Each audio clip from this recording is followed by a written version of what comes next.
àti bẹ̀rẹ̀ ṣùgbọ́n bẹ̀rẹ̀ sí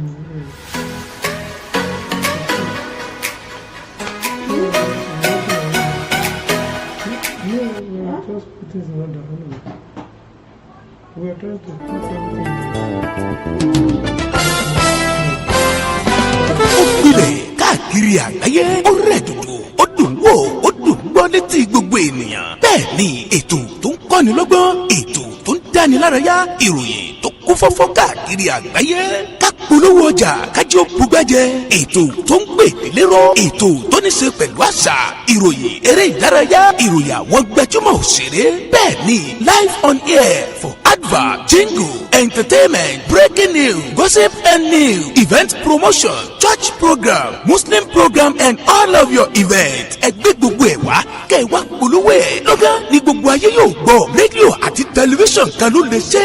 Ìbílẹ̀ rédíò and tẹlifíṣàn tiwantiwa tó kalẹ̀ sí United Kingdom. The Classy of African Community. Online station best for the community, home and abroad. Ìbílẹ̀ rédíò ni mò ń pèrè ẹ̀ fún gbogbo wa. Ní gbogbo ìgbàkúgbà tí òǹgbẹ́ bá ń gbẹ̀yìn láti gbádùn ètò tàbí tí ẹ bá fẹ́ polówó ọjà tàbí ohun tí ẹ ń ṣe, ẹ kàn sí wa ní Ìbílẹ̀ rédíò and television tiwantiwa. Ẹ lè wò wá kedere tàbí kí ẹ gbọ́ wa live on www.ibileradio.com tàbí lórí TuneIn Radio, lórí Twitter, Instagram àti Facebook. Ẹ tẹ Ìbílẹ̀ rédíò láti bá wa dòwò pọ̀ lórí ohunkóhun tí ọkàn yín bá ń fẹ́. Ẹ pe àwọn nọ́mbà yìí 0790802594 tàbí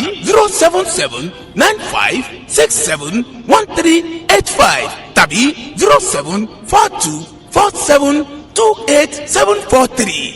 Ìbílẹ̀ rédíò and television tiwantiwa kárí ayé ni wọ́n ń wò wá gbọ́ wa. Ó kilẹ̀ pilẹ̀ tìtìtì.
Ẹ̀fọ́ mi yọ nínú gbogbo ìdààmú ayé.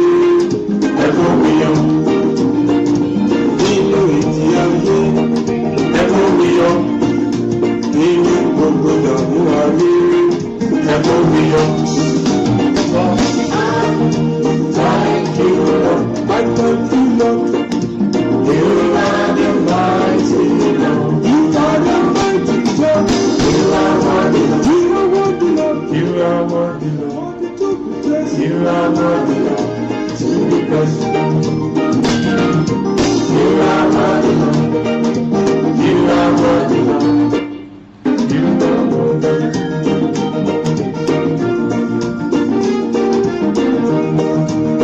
Èmi júbà rẹ, Jésù. Èmi júbà rẹ, Ọlọ́run ayọ̀. Èmi júbà rẹ, alágbára. Èmi júbà rẹ, Ọlọ́run ayọ̀. Fún ààbò rẹ nínú oṣù.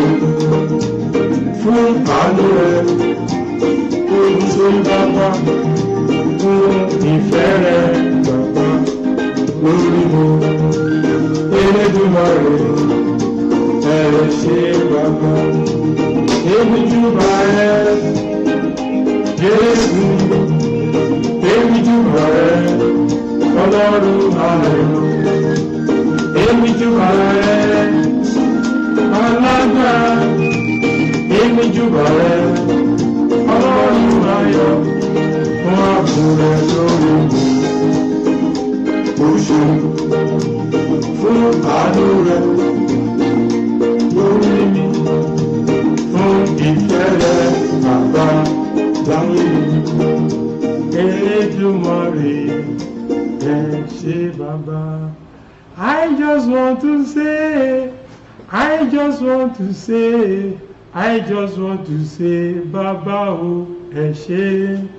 I just want to say, I just want to say, I just want to say, Baba o ẹ ṣeun, oyigiyigi o, ẹ ṣeun, oyigiyigi o, ẹ ṣeun, alágbàwí ẹ̀dá, ẹ ṣeun, oyigiyigi o, ẹ ṣeun, ẹ ṣeun, ẹ ṣeun, ẹ ṣeun, ẹ ṣé bàbá, ẹ ṣeun, ẹ ṣeun, ẹ ṣeun, ẹ ṣé o. Mo kí gbogbo yín pé ẹ káàbọ̀ sórí ètò wa èyí tí àwọn aláṣálẹ́ ètò wa èyí tí a mọ̀ sí 1 hour with God. Mo kí gbogbo wa níbikíbi tẹ́ ẹ ti ń wò mí l'Amẹ́ríkà, ní Dubai, Australia, Germany, Italy, Canada, Nigeria àti London. Mo kí gbogbo wa pé ẹ káàbọ̀ sórí ètò, ẹ kú àbáṣe ní orúkọ Jésù. Ìjọba ohun tí a jọ ń lé ní orúkọ Jésù a ò ní pàdánù rẹ̀. A dúpẹ́ lọ́wọ́ Ọlọ́run fún ààbò àti ìpamọ́ lórí ẹnì kọ̀ọ̀kan wa láti ọ̀sẹ̀ tó kọjá èyí tí a ti pàdé tó ti wá di wákàtí yìí. Ohun Ọlọ́run ní Olúwa ó dá wa sí tẹbítara, kò jẹ́ ká gbé èrò ibi lórí ẹnì kankan, kò jẹ́ ká kọ lẹ́tà ìbànújẹ́ sí wa, ó dá wa sí èyí tó pẹ́ èyí tó yìn níwájú Ọlọ́run. Àwa dúpẹ́ lọ́wọ́ Ọlọ́run torí pé wọn kò fi wá sílẹ̀, wọn ò jẹ́ kí ìjì ayé kó borí wa. Ọlọ́run a dúpẹ́ lọ́wọ́ yín, a gbé yín ga ní orúkọ Jésù. Olúwa gba ọpẹ́ wa, ẹ̀mí mú ó yá gba ìyìn wa. A kò ró mú wá síwájú bí kò sọpẹ́ ní orúkọ Jésù. Olúwa gbọpẹ́, ẹ̀mí mọ́ gba ìyìn, lágbára gbọpẹ́, Olúwa gba ìyìn. Òwa dọwọ́ rẹ̀, ẹ̀mí mọ́ dọwọ́ rẹ̀, nípa ẹ̀yin lẹ́nu ìṣe, ẹ̀yin ló ń gbogbo ní ìkáwọ́ yín. Àtún lọ lọ́jọ́ ni à ń lọ inú ìrìnàjò náà ní orúkọ Jésù. Olúwa sọ̀kalẹ̀ sáàrin wa, ẹ̀mí mọ́ sọ̀kalẹ̀ sáàrin wa, alágbára sọ̀kalẹ̀ sáàrin wa. Ìbéèrè ohun náà sọ wípé wọ́n ní àwọn ń sọ̀rọ̀ ogun Ọlọ́run ọjọ́ dé ọjọ́ fọ̀hún, oríṣìí fún ìmọ́lẹ̀ gbogbo ènìyàn. Àwa bèèrè fún ìmọ́lẹ̀ rẹ lónìí ní orúkọ Jésù. Olúwa sọ̀kalẹ̀, alágbára tọ̀ ìmọ́lẹ̀ rẹ lónìí. Inú òkùnkùn biribiri nínú ayé wọn, Olúwa tọ̀ ìmọ́lẹ̀ sí i. Gbogbo ibikíbi tí ọ̀dá ti ń gbà tó ti jẹ orí kọ̀ọ̀kan wa ní ẹsẹ̀, tó ti jẹ orí kọ̀ọ̀kan wa ní ọ̀sẹ̀, ní orúkọ Jésù. Olúwa bá àbò orí òtún wa sí i. Ẹ̀mí mọ́dọ̀ wọn kò sóhun tó lè ṣe ní orúkọ Jésù. Àwa pàdé Ọlọ́run ní orúkọ Jésù. Gbogbo agbára Sátánì, gbogbo agbára tí a wá níjọba tí a kò rí, èyí tó ń da orí kọ̀ọ̀kan wa láàmú, èyí tó ń yọ ìjọba àwọn lẹ́nu ní orúkọ Jésù lónìí. Olúwa máa gbẹ́sẹ̀ lé, ẹ̀mí mọ́ ó yá gbẹ́sẹ̀ lé. Gbogbo agbára kágbára èyí tó fẹ́ dí iṣẹ́ rẹ lọ́wọ́, gbogbo agbára kágbára tó fẹ́ dí iṣẹ́ rẹ lọ́wọ́ ní ayé wa lónìí, Olúwa gbé wọn sí abẹ́ èdè. À ń lọ pẹ̀lú agbára rẹ tó pé níyà pé ló sọ̀kalẹ̀. Orí kí gbogbo ogun báyìí kan ń lẹ̀ pátápátá, gbogbo ogun tó yẹ àjà ìgbésí ayé wa lónìí, mo pàṣẹ mo lọ ní ẹ̀jẹ̀ Jésù. Ó yá ẹ máa wọ́ palẹ̀palẹ̀, ó yá ẹ máa wọ́ palẹ̀palẹ̀. Gbogbo ohun ẹ̀rọ tá a máa lò lónìí, gbogbo àyíká ìdánwò lọ lórúkọ Jésù jẹ́ kó gba agbára. Gbogbo orúkọ kan tó máa wò wá èyí tó tún máa wọ lórúkọ Jésù jẹ́ kó gba agbára. Gbogbo ẹnikẹ́ni tá a dè mọ́lẹ̀, Ọlọ́run tú wọn sílẹ̀. Gbogbo ẹnikẹ́ni tá a jẹ́ nígbà ìjẹ́, Olúwa tú wọn sílẹ̀. Ẹ̀mí mọ́ tú wọn sílẹ̀. A fẹ́ lọ nínú, Ọlọ́run bá bá wa lọ, ẹ̀mí mọ́ bá wa lọ. Gbogbo ohun tí a ò tún ní, Ọlọ́run bá wa tú. Gbogbo ìtì a ò dé, Ọlọ́run dé. Ẹ̀mí mọ́ gbogbo tá a tún ní, Ọlọ́run bá wa tú.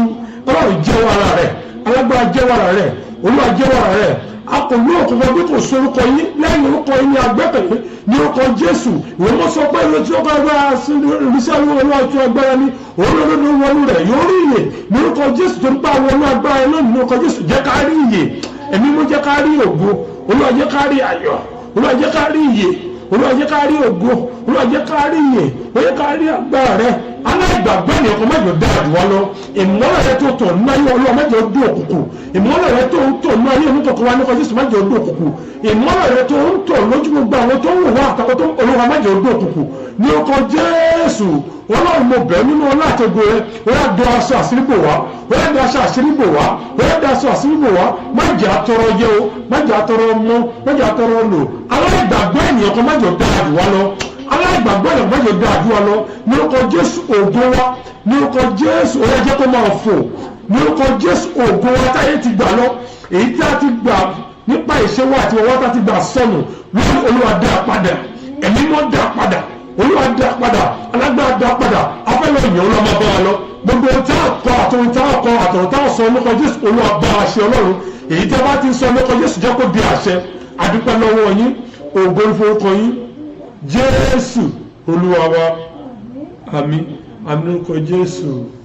bákan náà mo dúpẹ́ lọ́wọ́ gbogbo wa mo dẹ̀ kí wa pé káàbọ̀ mo tún wá fi wákàtí mo tún fi bẹ̀ wá mo fi rọ̀ wá gbogbo àwọn olólùfẹ́ ìbílẹ̀ rédíò gbogbo àwọn olólùfẹ́ one on one with God mo bẹ̀ wá ẹ jọ̀ọ́ ẹ máa bá wa share program yẹn níbi tẹ́ bá wà inú bọ́ọ̀sì lẹ́wà ni nínú lẹ́lẹ̀wà ni nínú ibi iṣẹ́ ni ẹ máa bá wa share program yẹn ẹ máa bá wa share program yẹn because torí pé kí ni gbogbo wa la níṣẹ́ láti ṣe iṣẹ́ yìí kì í ṣe tèèyàn kan mo bẹ̀ wá mo rọ̀ wá ẹ máa bá wa share ẹ máa bá wa share as much as possible you can.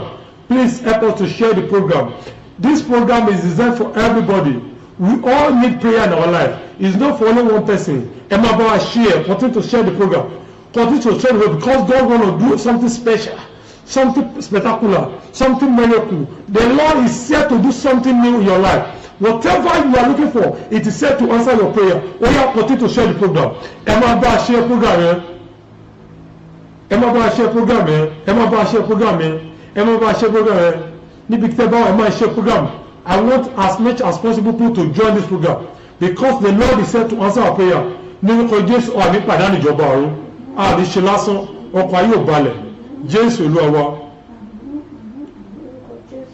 Ọlọ́run tó dáwọ́ òkè ìgbàanì ẹ̀yin ni mo fi ọpẹ́ mi fún Ọlọ́run Ọlọ́run tó dáwọ́ òkè ìgbàanì ẹ̀yin ni mo fi ọpẹ́ mi fún tani ó tún gbéga o bí kò ṣe bàbá lókè tani ó tún fi gbogbo ọpẹ́ mi fún Ọlọ́run tó dáwọ́ òkè ìgbàanì ẹ̀yin ni mo fi ọpẹ́ mi fún. Ọpẹ́ ló yẹ ọ́ bàbá olóore ìyìn ògo yẹ ọ́ Ọlọ́run wa Hòsánà yẹ ó ṣé o bàbá ọpẹ́ ló yẹ ọ́ bàbá olóore ìyìn ògo yẹ ọ́ Ọlọ́run wa Hòsánà yẹ ó ṣé o bàbá kí ni ayọ̀ rẹ nígbà tí Jésù pè ọ́ kí ni ayọ̀ rẹ jọ̀wọ́ sọ fún mi kí ni ayọ̀ rẹ nígbà tí Jésù pè ọ́ ó ayọ̀ ní tèmi ọmọ Ọlọ́run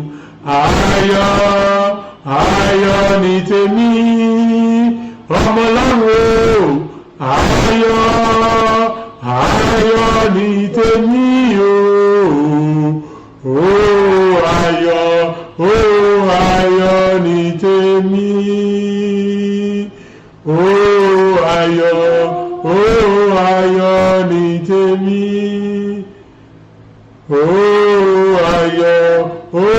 ayọ̀ ni tèmi. Kò ságbára tó dàbí ti Jésù o.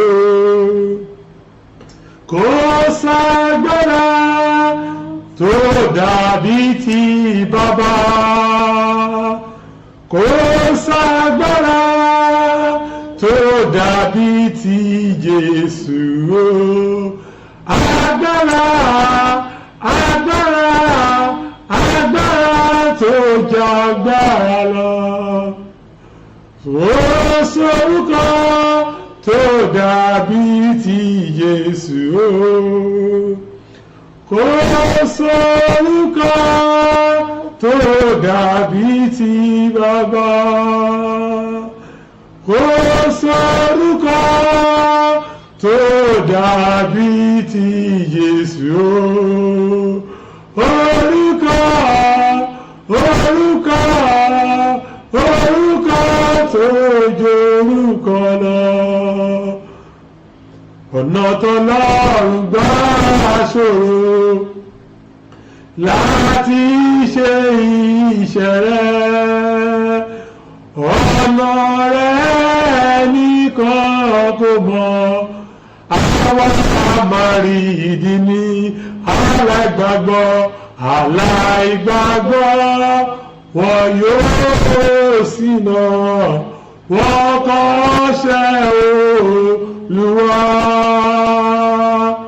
Ṣùgbọ́n àwọn tó gb'Olúwa gbọ́, a kì yóò òfò láyé.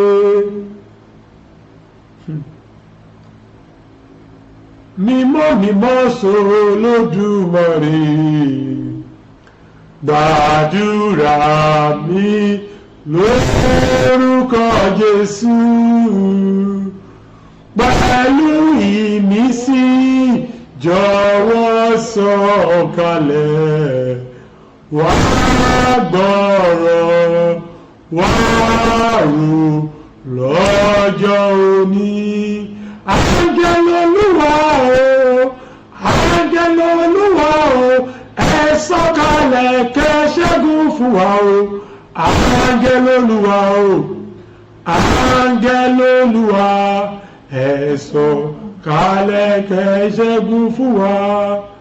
Áńgẹ́lì Olúwa o, ẹ sọ̀kalẹ̀ kẹ́ ṣẹ́gun fún wa o. Áńgẹ́lì Olúwa o, ẹ sọ̀kalẹ̀ ṣẹ́gun fún wa. Èdìdì méje lọ́rọ̀ àgbélébú o. Èdìdì méje ò sọ̀kalẹ̀. Ọ̀rọ̀ méje lọ́rọ̀ àgbélébú o. Èdìdì méje ò sọ̀kalẹ̀. Mo ní ọ̀rọ̀ méje lọ́rọ̀ àgbélébú o. Èdìdì méje ò sọ̀kalẹ̀ wá. Ọ̀rọ̀ méje lọ́rọ̀ àgbélébú o. Èdìdì méje sọ̀kalẹ̀. Ọ̀rọ̀ méje lọ́rọ̀ àgbélébú. Èdìdì méje sọ̀kalẹ̀. Ọ̀rọ̀ méje lọ́rọ̀ àgbélébú o. Èdìdì méje sọ̀kalẹ̀. Jésù Olúwa wa. Àmín lórúkọ Jésù. We thank God for His grace and mercy over our life. We thank you for giving us the grace to stand before the whole world and speak His word. It's not because that we are worthy, but it's by His grace. And we thank God for that. And I thank everybody that listened to me at this present and the people that we're still going to listen to this program. And this evening, the word of God is still remain the same. It's not changing. What makes it changes is just the interpretation of it. But this evening, we're going to speak the word of God. We're going to encourage ourselves on this best topic, that Depend on God. Gbẹ́kẹ̀lé Olúwa. What we shall be considered to encourage ourselves on. The topic that we shall be talking on and encourage ourselves on this evening is that depend on God. Gbẹ́kẹ̀lé Olúwa. Depend on God. Gbẹ́kẹ̀lé Olúwa. If you depend on God, there is 100% assurance for you. If you depend on God, you are safe. If you depend on God, you will discover that everything you are doing, you will do it exploit without any difficulty. If you depend on God, you will discover that things that you are doing before that you are struggling to do, you will not struggle no more. The topic is depend on God. Ma. We should put it on the screen. Depend on God. If you depend on God, you discover that everything will be easy for you. You will not struggle for anything. Even though people will be looking after you, you will not even look after people, because God will make everything easy for you. Because if you depend on human will disappoint you and they will fail you. Tẹ́yìn tó bá gbẹ́kẹ̀lé èèyàn jẹ́ ẹkulẹ̀. Ọlọ́run nìkan ni ọba tí kì í jẹ́ ẹkulẹ̀. Òun nìkan èèyàn lè gbẹ́kẹ̀lé dópin. It is the one that you can depend and it will see you through to the end. Even your pastor, any man, even your mom, your dad, if you trust on them, if you depend on them, sometimes they will fail you. They will fail you. But the only person that will not fail you, that you can put all your trust on, and you can depend on, you can share your word with, it is God. I want us to develop the habit of depending on God and put trust in God, and whatever we are looking for, whatever it may be, we are looking as a body, something that you're looking as an issue in your life, something that you are looking as a problem. Just leave it for Him. Depend on Him. Move close to Him, because He is going to help you. No matter how worse is the situation, He will do it. There is no problem that is permanent. Every issues, every problem, everything, every calamity you are facing in this world is just temporal. It's not permanent. You just need to depend on God, no matter what you are facing. We are going to face a little challenges in life, but don't allow the challenges you are facing to overwhelm your life, because God has a package for you. But if you depend on man, you will fail. It is better, the Bible will call it that it is better to trust in God than to put confidence in human. If you put confidence in man, it will fail you.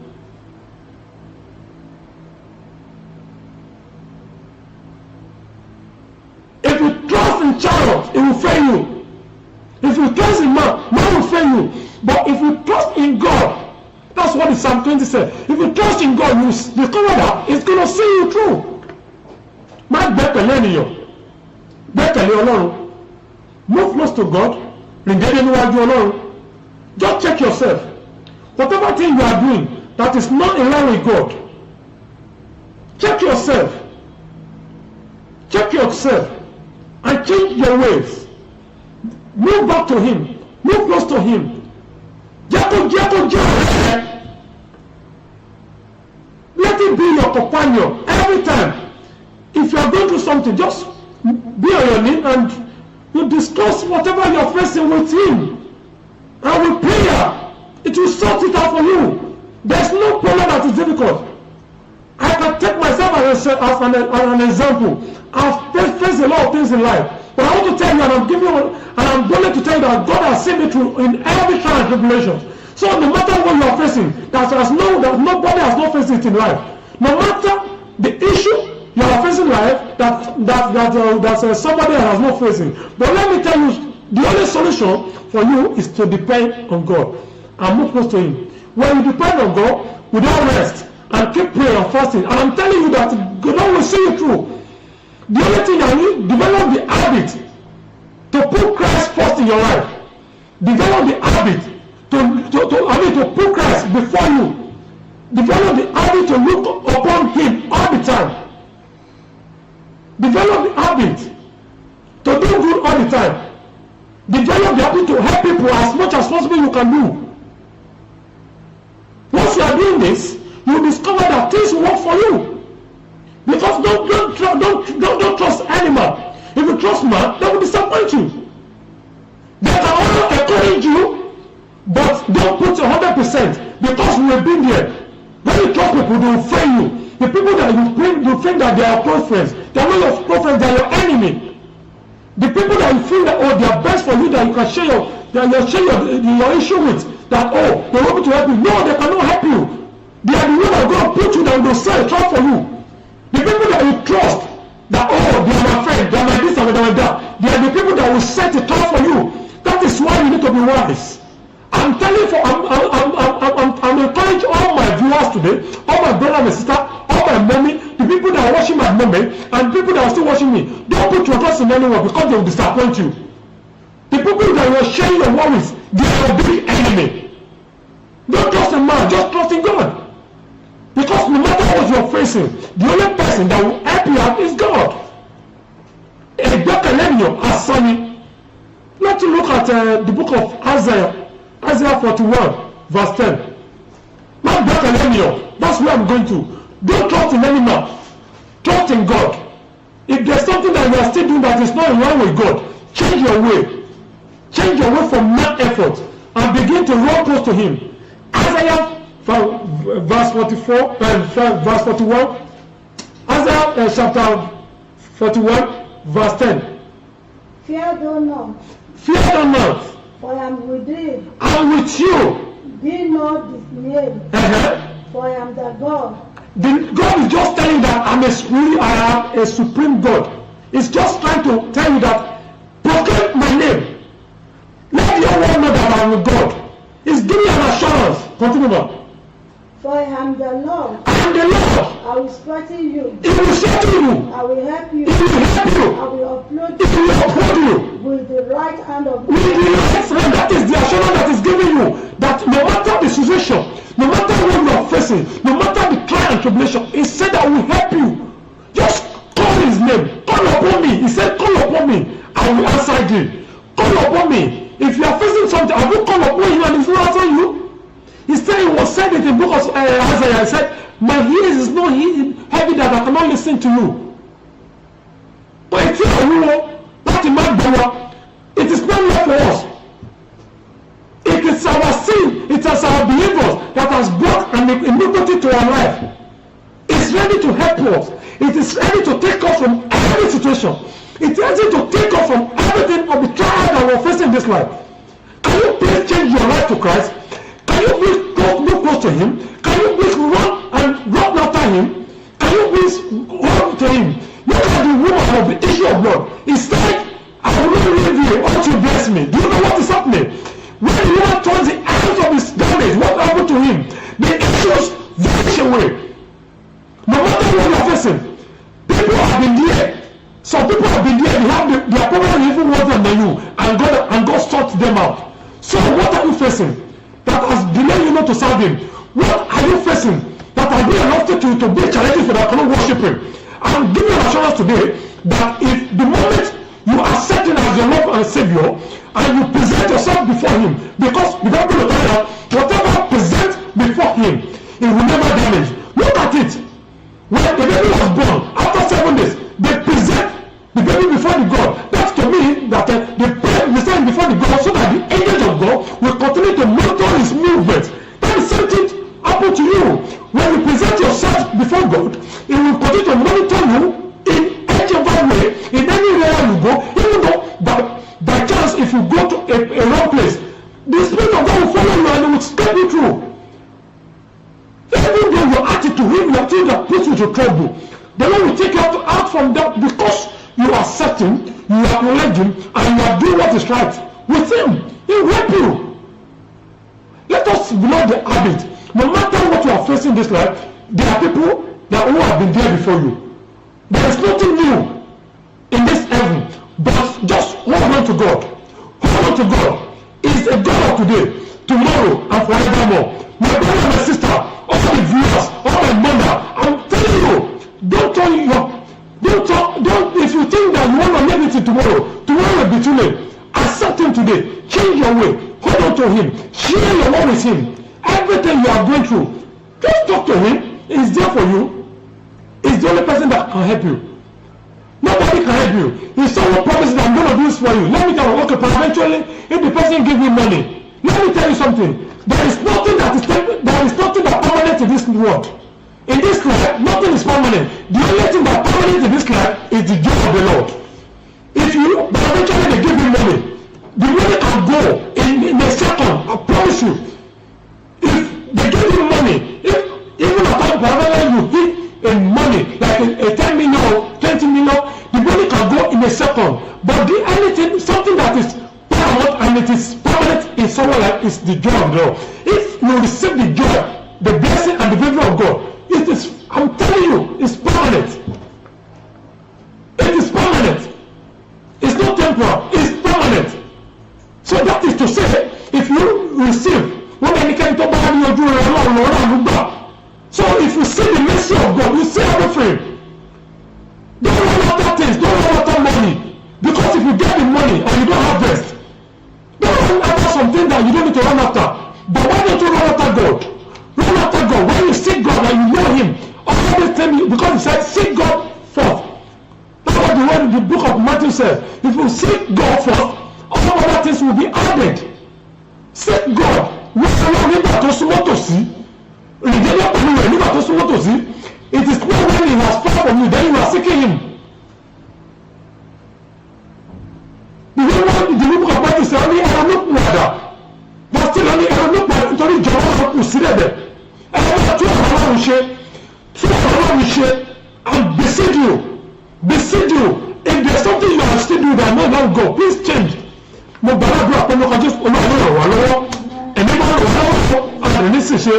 Let's look at the Psalm 46 verse 1 to 3. Let's endeavor to do our best. Psalm 46 from verse 1. Let us endeavor to do our best. God really wants to use every one of us. God is our refuge and strength. God is our refuge. For example, if you are in trouble, tribulation, let me tell you something. No, your friend cannot help you. Your friend cannot help you. In tribulation, your pastor cannot even help you. You have to come back and call upon God. Because if you come, their pastor is just an image of God. Yes, just to pray for you. But let me tell you, if you are in a position of problem, what will help is that when you come back to God and accept him, if you come to pastor will pray for you in the name of God. But let me tell you something, God is only refuge. Only just me. That I remember a one brother who said, he used that as an motto. He said, Jesus is only person that have a divine protection. There is no divine protection everywhere. Nowhere. If someone is deceiving you, they are deceiving you. You cannot get it from nowhere. That's something that you cannot get from anywhere.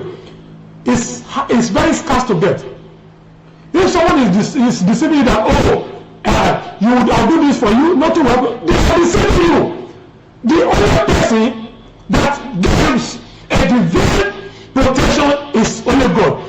If any man of God or any pastor, if they are praying for you, in his name, they are deceiving you.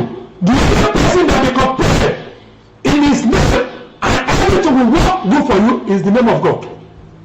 If they add anything to it, they are deceiving you. My brother and sister, I'm telling you, that is the only person that has the refuge. Continue on. A very present help in trouble. Very present in trouble. When you are trying tribulation, the only person who can take you, for example, eventually you find yourself in a victim that you're not supposed to be. The only person that you can call upon that will rescue you at that moment is him. Continue on.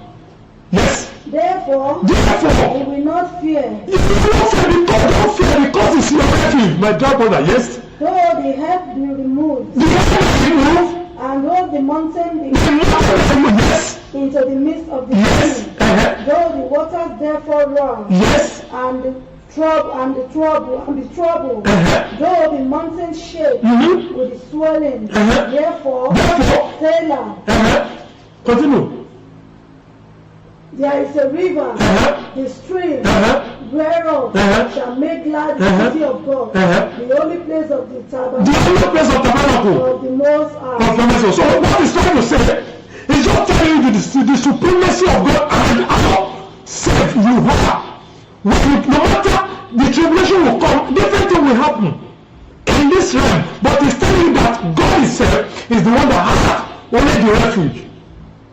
Only about to do. No matter what people tell you, don't let them to deceive you. It's a God of today, tomorrow, and forevermore. He will never disappoint you. A friend can disappoint you, anybody can disappoint, but God himself will never in infinite testament mercy disappoint you. Because whatever you need, he has this in place for you. God always has a replacement for everybody. If you think that you are superior in the presence of God, that you are too big to serve God, he has a replacement for you. Ọlọ́run ní mo gbàdúrà pé Ọlọ́run ò ní fi òkúta rọ́pò wa. Mo ní Ọlọ́run ò ní fi òkúta rọ́pò wa.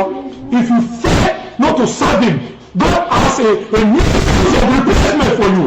If you fail not to help people when you're supposed to help people, I want to tell you this in me that God has a replacement for everything. If you are prepared to help people, you are able to help people. I'm saying it, if you believe that you are in a position to help people, you don't help people, God will send another person to replace you. That is why you need to be very careful. If you are going higher, you need to be very careful in this life. If you are moving higher, you need to be very careful. No matter where you become today, it's the grace of God. So if I know people, let me tell you something. God will change another person to help the person. He has 100 million, he has millions of people in replacement. So don't think you are superior. You are not superior. Nobody is superior in life. Just do what is right. Do what is right and hold on to God. Because if you think that you are more and not better than people, you are deceiving yourself. Because God always has a replacement. You want to worship you. No, don't say that. If whatever grace that God has given to you, just use it for God. God has a replacement. And I pray that the Lord will not use another person to replace us. All I know for òkúta rọ́pò ẹni kankan wa. Mo ní Olúwa ní fi òkúta rọ́pò wa. So no matter the trials and tribulation you are going through in this life, God is able. God is able. God is able. Deuteronomy 31 verse 6. No matter what you are going through, is able. No matter how worse the situation. Some people they say, oh, the problem is so much. I cannot even afford it again. My brother and sister, I'm encouraging you. Deuteronomy 31 verses. I'm encouraging you, no matter how the worst is the situation, no how worse is the problem, God can do it. There is nothing hard for God to do. Look at what happened in the Bible. Look at the man of Bartholomew. What happened? The worst thing. Look at Lazarus. Look at Jabez.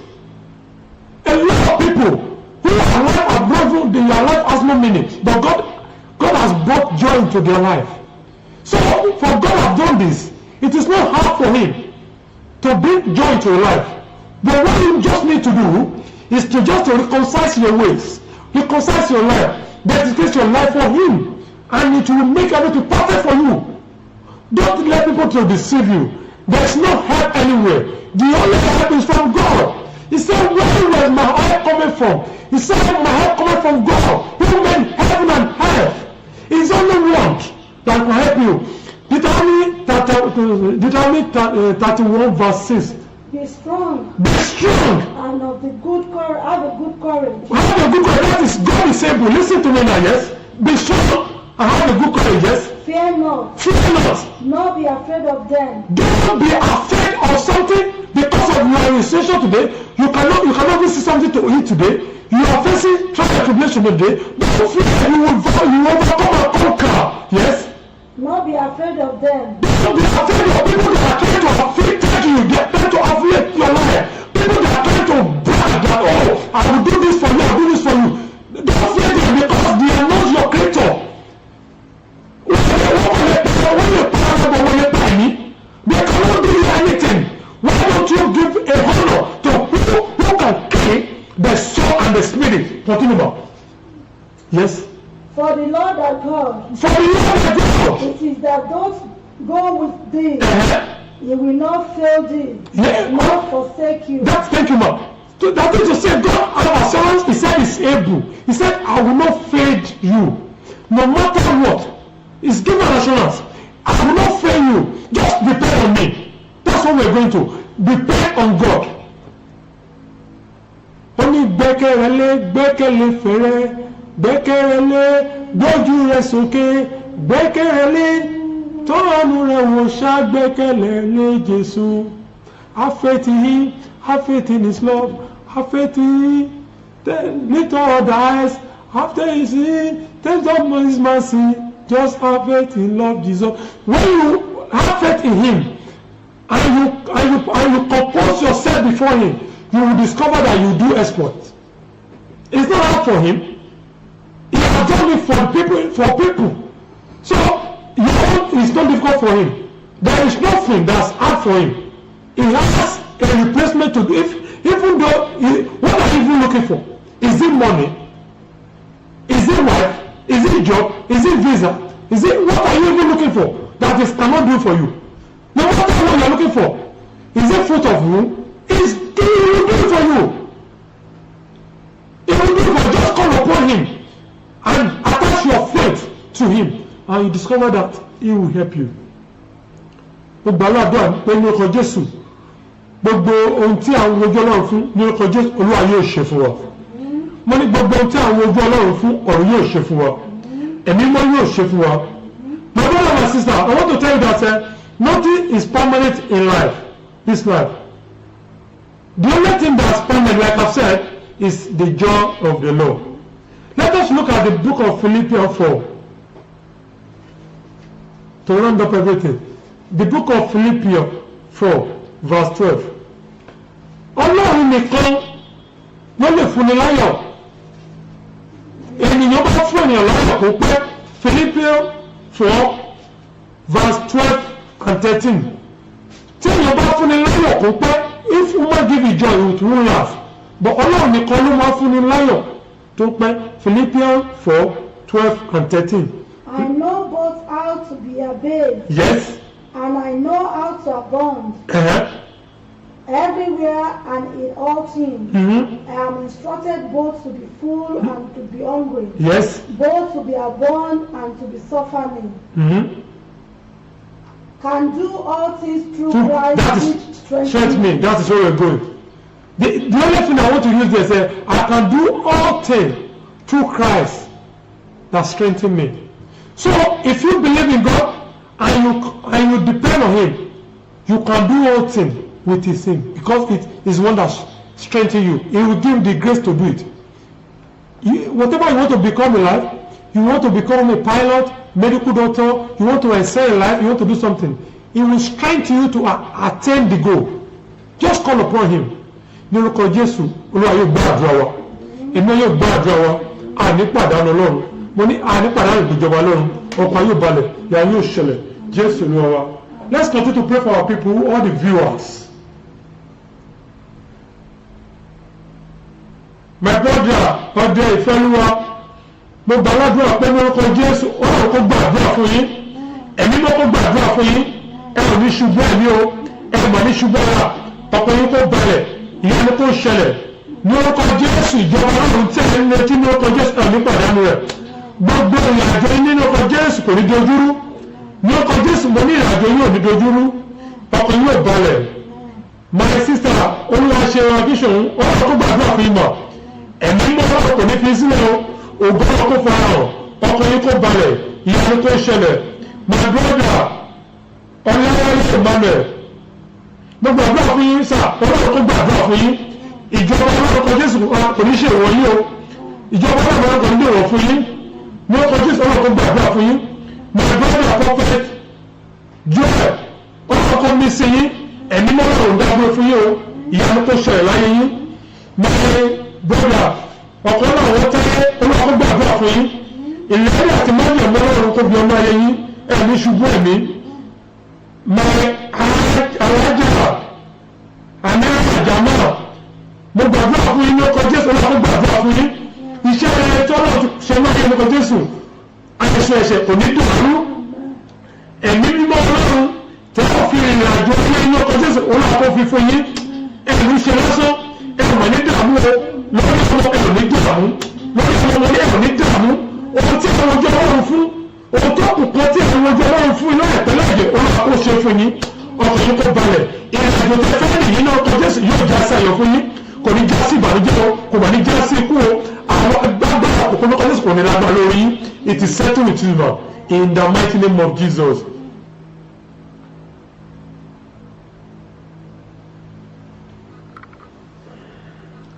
My daddy in the Lord, my prophet Adéwàjà, the shepherd in charge of Orísun ìbùkún dáàdì mo gbàdúrà fún yín ní ọkọ̀ Jésù olúwa tó gbàdúrà fún yín ẹ̀yin mo kọ́ gbàdúrà fún yín iṣẹ́ ìránṣẹ́ pẹ̀lú dojúrú your ministry will continue to go strong ní ọkọ̀ Jésù mo gbàdúrà fún Orísun ìbùkún olúwa tó gbàdúrà fún yín ìjọ náà tó máa tẹ̀síwájú agbára Ọlọ́run tó ṣiṣẹ́ níbẹ̀ ní ọkọ̀ Jésù kò dáwọ́ dúró ìyanu tó ṣẹlẹ̀ mo gbàdúrà fún yín náà mọ́ni bí wọ́n ìjà ọ̀la ní ọkọ̀ Jésù ọlọ́run tó gbàdúrà fún náà ẹ̀yọ́ kó gbàdúrà fún yín o ẹ̀sẹ̀ ní dààmú o ní ọkọ̀ Jésù ẹ̀ ní dààmú iná ọmọ òníjọ yín iná ọmọ òníjọ yín o iná ọmọ òníjọ yín iná ọmọ òníjọ yín iná ọmọ òníjọ yín náà iná ọmọ òníjọ yín o mo gbàdúrà ní ọkọ̀ Jésù lọ́ní iná ọmọ òníjọ yín ẹ̀fọ́ fẹ̀yìntì jẹ́ ọmọ ẹ̀fọ́ fẹ̀yìntì jẹ́ ọmọ ní agbára ìjọba ọ̀tọ̀ ẹ̀fọ́ fẹ̀yìntì jẹ́ ọmọ mo ní ẹ̀fọ́ fẹ̀yìntì jẹ́ ọmọ it is settled with him in the mighty name of Jesus. All our viewers mo gbàdúrà fún yín ọlọ́run kó gbàdúrà fún yín gbogbo àwọn tí a lè dára tán ọlọ́run kó gbàdúrà fún gbàdúrà fún yín ẹ̀mí wọn kó gbàdúrà fún yín ọlọ́run kó jà fún yín ọlọ́run kó jà fún yín mọ́mí Adéńbọ́lá jẹ́bi àkàndé mọ́mí ọlọ́run kó gbàdúrà fún yín ẹ̀mí wọn kó gbàdúrà fún yín ẹ̀mí wọn kó gbàdúrà fún yín iṣẹ́ ìránṣẹ́ yìí kò ní dàdúrú iṣẹ́ ìránṣẹ́ yìí mo ní kò ní dojúrú o iṣẹ́ ìránṣẹ́ yìí mọ́mí kò ní dojúrú o ọkọ̀ yìí kó balẹ̀ ọkọ̀ yìí kó balẹ̀ ọkọ̀ tó balẹ̀ ọkọ̀ tó balẹ̀ ọkọ̀ tó balẹ̀ ọ̀bẹ tó ní kọ́kọ́rọ́ tó ṣì tó ti Jésù tó ní kọ́kọ́rọ́ tó ṣì tó ti o ṣe é fún sílẹ̀ fún wọn tilẹ̀kùn mọ́ bànújẹ́ o ọ̀bẹ tó ní kọ́kọ́rọ́ tó ṣì tó ti ọ̀bẹ tó sọ fún yín lórí pé ilẹ̀kùn tó ń sọ bọ́ọ̀dì tì ní ọ̀bẹ tó ṣe fún yín ẹ̀mí tó ṣe fún yín ọkọ̀ yín kó balẹ̀ ìyanu kó ṣẹlẹ̀ Jésù Olúwa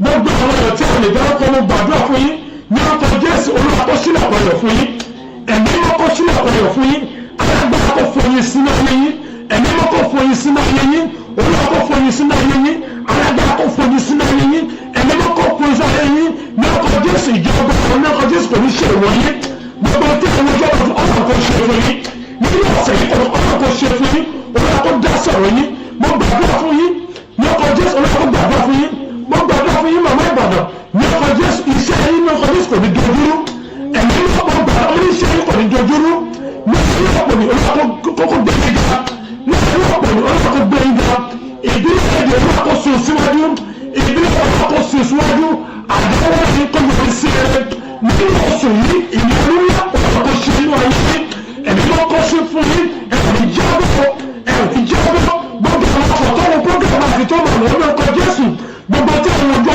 ọlọ́run kò ṣe fún yín gbogbo èyí tí àwọn ọjọ́ ọlọ́run fún ìwé ìgbòho ọlọ́run kò lànà fún yín níbi kíbi tí application yìí wà lọ́kọ̀ Jésù kẹ̀kẹ́ àmúgbà bẹ́ẹ̀ gbogbo èyí tí àwọn ọmọ lọ́kọ̀ Jésù ọlọ́run kò ṣe lọ́kọ̀ yín gbogbo èyí tí àwọn ọmọ lọ́kọ̀ Jésù ọlọ́run kò sọ lọ́kọ̀ yín gbogbo èyí tí àwọn ọmọ tó àwọn ọmọ lọ́kọ̀ Jésù ayé ayẹyẹ níbi ìṣẹ́lẹ̀ lọ́kọ̀ Jésù bí àwọn ọmọ kò gbé pàdé yín ẹ̀mí ló kò gbé pàdé yín gbogbo èyí tí àwọn ọmọ lọ́kọ̀ Jésù iṣẹ́ rere tó wọn fọkàn ìbàlẹ̀ tó wọn jẹ́ kẹ̀lẹ̀ sí ọlọ́run ní ọkọ̀ Jésù ọlọ́run tó pèsè rẹ̀ fún yín gbogbo èyí tí àwọn visa gbogbo ọkọ̀ Jésù níbikíbi tí àwọn ní ọkọ̀ Jésù ọlọ́run tó kọ̀mẹ́tì yín ẹ̀mí ló kọ̀ kọ̀mẹ́tì yín ọlọ́run tó lànà fún yín ọlọ́run tó lànà fún yín ọlọ́run tó lànà fún yín gbogbo èyí tí àwọn ìlọsíwájú gbogbo èyí tí àwọn ìlọsíwájú Jésù ọlọ́run kò gbé yín ga ní ẹnu iṣẹ́ ọlọ́run kò gbé yín ga ipò ọlọ́run kò gbé débẹ̀ ipò ògo ọlọ́run kò gbé débẹ̀ ọlọ́run kò gbé débẹ̀ tọ́lọ́ kó jà fún yín gbogbo kó jà fún yín gbogbo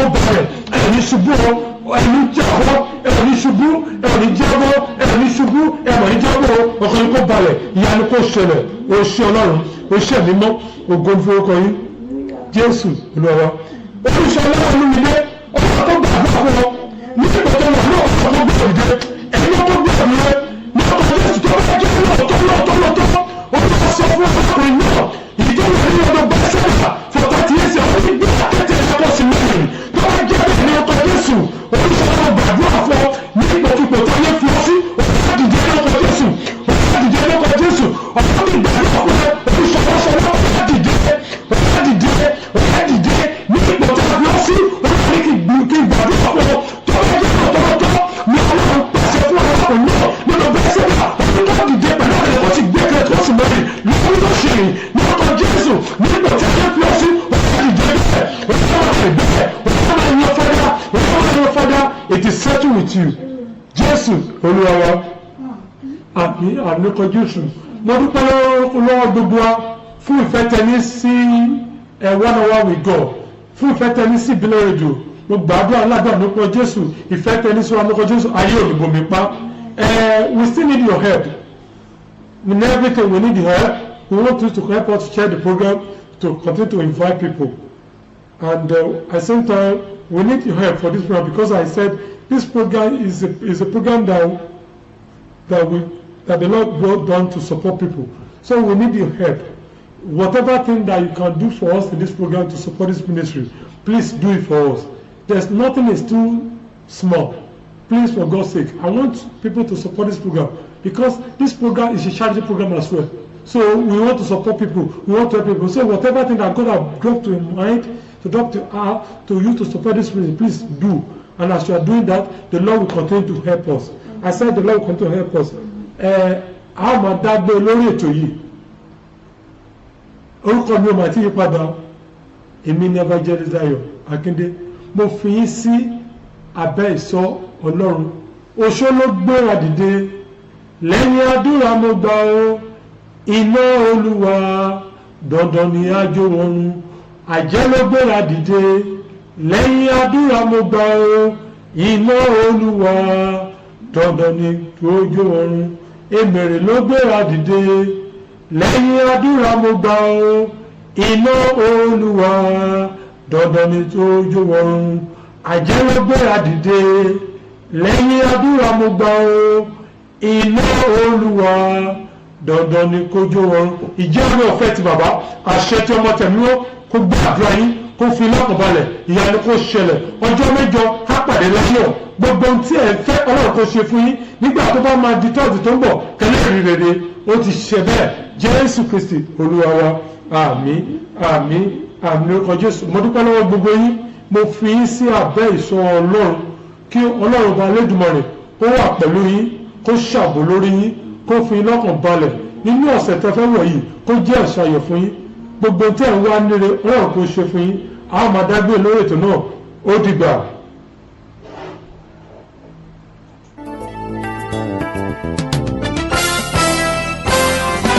Ó gbilẹ̀ káàkiri àgbáyé ó rẹ̀ dùdù ó dùn wò ó dùn gbọ́ létí gbogbo ènìyàn. Bẹ́ẹ̀ ni ètò tó ń kọ́ni lọ́gbọ́n ètò tó ń dáni lárayá ìròyìn tó kún fọ́fọ́ káàkiri àgbáyé.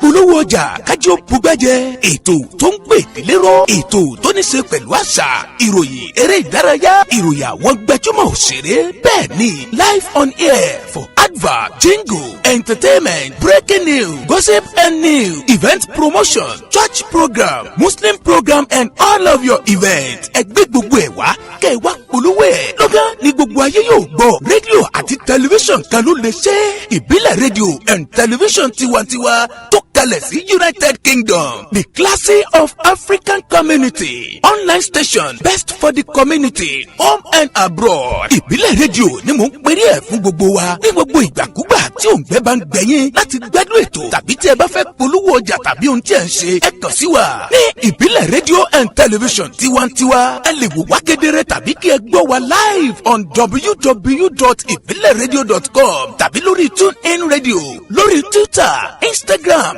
àti Facebook ẹ tẹ ìbílẹ̀ rédíò láti bá wa dòwò pọ̀ lórí ohunkóhun tí ọkàn yín bá ń fẹ́ ẹ pè àwọn nọ́mbà yìí 9080259444 tàbí 07795671385 tàbí 07424728743. ìbílẹ̀ rédíò and tẹlifíṣàn tiwantiwa kárí ayé ni wọ́n ń wò wá gbọ́ wa ó ń kilẹ̀ pilẹ̀ tìtìtì.